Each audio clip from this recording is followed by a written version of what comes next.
And welcome back to our English class online once again.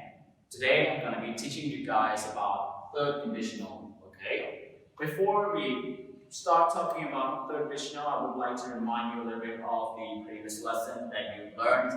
I posted two different videos in Google Classroom. I just want to you to recheck that video and watch them again, just to review the first conditional and second conditional and inversion as well. I taught you first and second conditional with inversions at the same time. Remember that? Alright, so just do more revision by yourself by rewatching those videos, and then you can start watching this video of third conditional today, okay? Alright, without any further delay, we should start right now, okay? So here is how we use third conditional. Alright, we use third conditional to talk about something that happened in the past, and we cannot change the past. Let me get you through one by one here. First, we make statements about the conditions, okay? It all happened in the past, okay? Past condition and their imaginary results. So what kind of statement in the past? Probably what you need to know is that the things that, or the situation that happened in the past cannot be changed. It's probably too late, but it could be a regret. Let me give you one example before we get you through this form. Let's say a boy and a girl. A boy loves a girl, but a boy did not do something good to her. Let's say, okay, let me just start giving you an example with that context. Okay, if a boy had been nice to a girl, she would not have left him. That's one thing, right? The thing is that the boy did not do something good. He wasn't nice to the girl. So finally the girl had to leave him. And then and then he feels heartbroken, right? So that really happens in the past. That happened already. And the boy probably feels regret. Well, maybe he just imagine, oh, I want to be nice to her. If I had been nice to her, she wouldn't have left me. That's only just your hypothesis. Okay? Just like we try to make a hypothetical situation in the past, but actually it happened already. When we make a hypothetical situation in the past, we just only presume that the opposite thing would happen. For example, just like the boy did not do good, or the boy wasn't really nice to the girl, and then he just made a hypothesis that if I had been nice to her, she would have left me. Something like that happened, okay? It's too late, it happened already. This thing happens in the past, and you cannot change the past like you know, right? If it happened already, it's over, it's gone, okay? Alright, so here are the meanings of the third conditional, and then I'm going to get you through these forms all together, and also learn to use it, okay? Alright, so now I wanted to show you a little bit of, this thing's really disturbing. Just want to show you a little bit about the if clause and result clause of the third conditional. You have to know what they are, okay? In third conditional or in other conditional form, we have this. We start with the if clause. The if clause is also called condition, okay? It's the condition. What kind of condition? And we also have the result clause. Usually, as you know already, the if clause is the dependent clause. It means that it cannot stand alone. If it stands alone, it doesn't make any sense.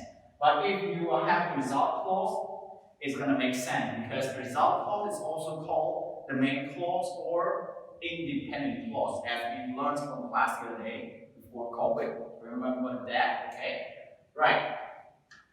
So here I'm going to start with the forms for you, Bigoli. Okay, so we have if plus past perfect and would have plus past participle. So I'm sure that you are already familiar with this already, right? With past perfect. Remember we learned from class, okay?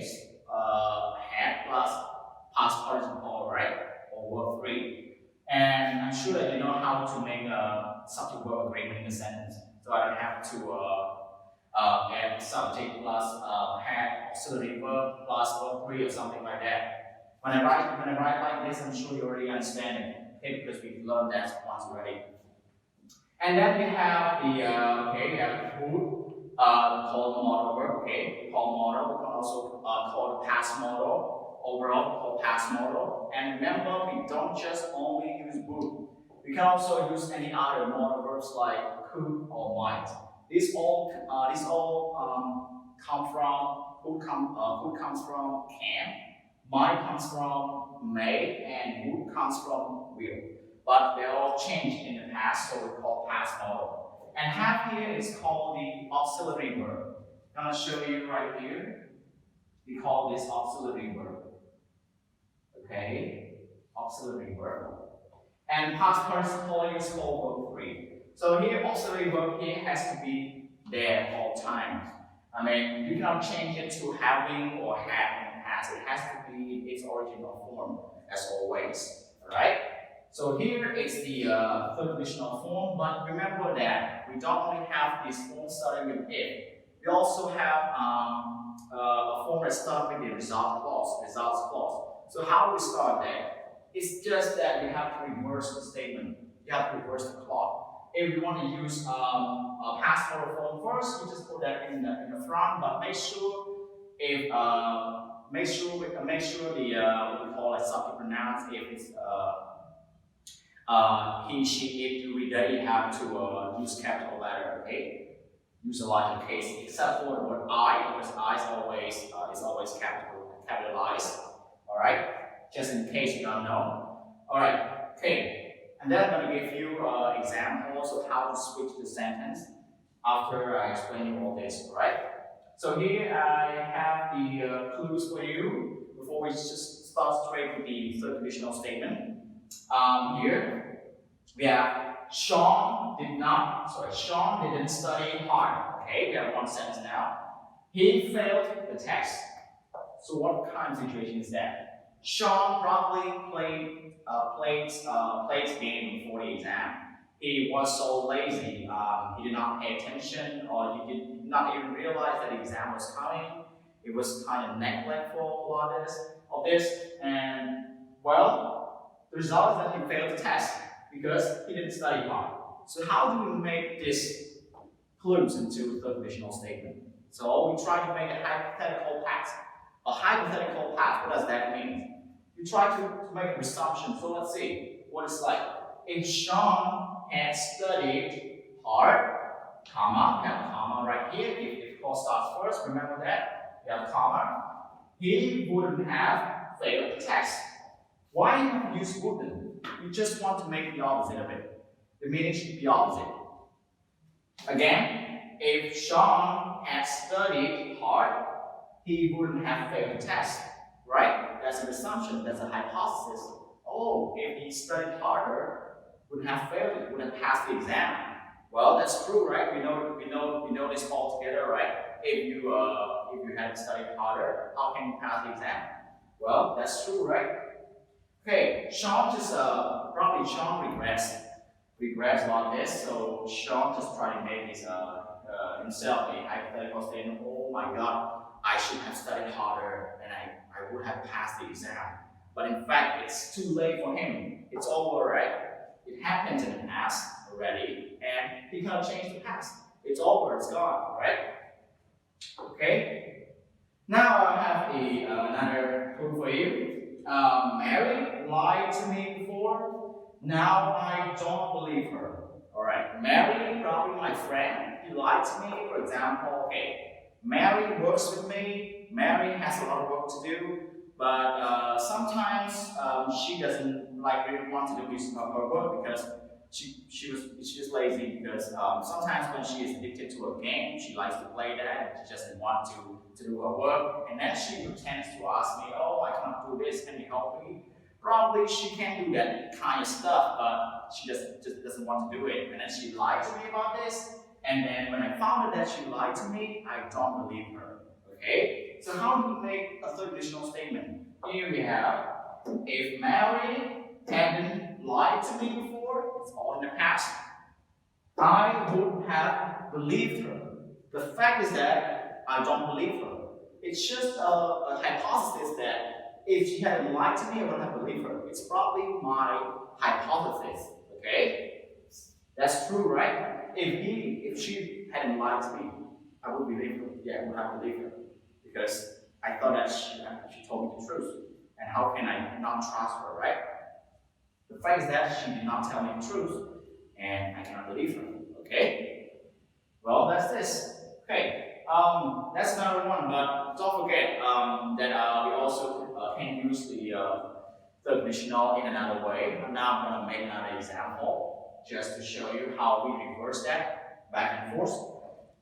Okay, so now we have here starting with if clause, right? But how do we start it with the result clause? Probably I'm going to write another clause from this second one, and we're going to see that. Okay. Again, I will start there. Okay. I would have. Okay, sorry. I would have believed. Okay, I would have believed her if. Now we're going to see something different right here. I would have believed her if. Sorry about this. If we start the result clause, I think it's better to mention a person's name first. I would have believed Mary just to show who that person is. Okay. If she hadn't lied to me,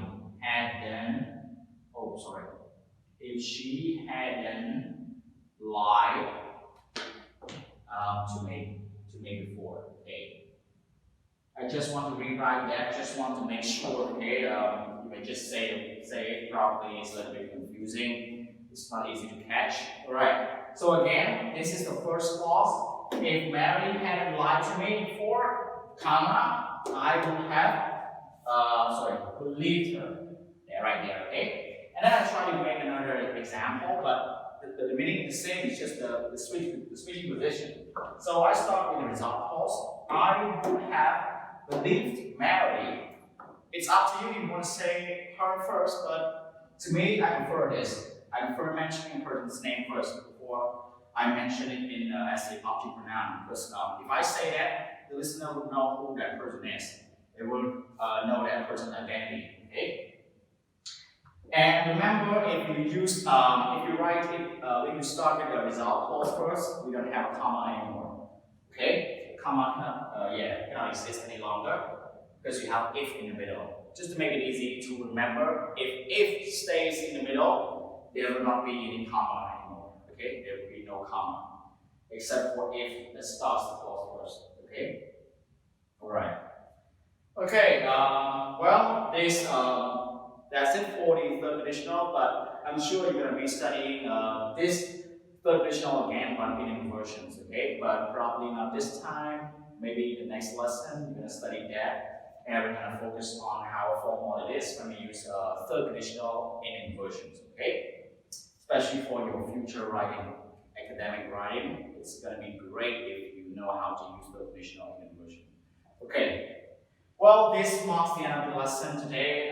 If you have any more questions, I would like you to prepare a question, take notes, and don't forget when we meet together on Zoom, I'm going to be answering all those questions. Just prepare your question, okay? Alright, so that's it for today's lesson. Thank you everyone for your attention. Okay, good luck.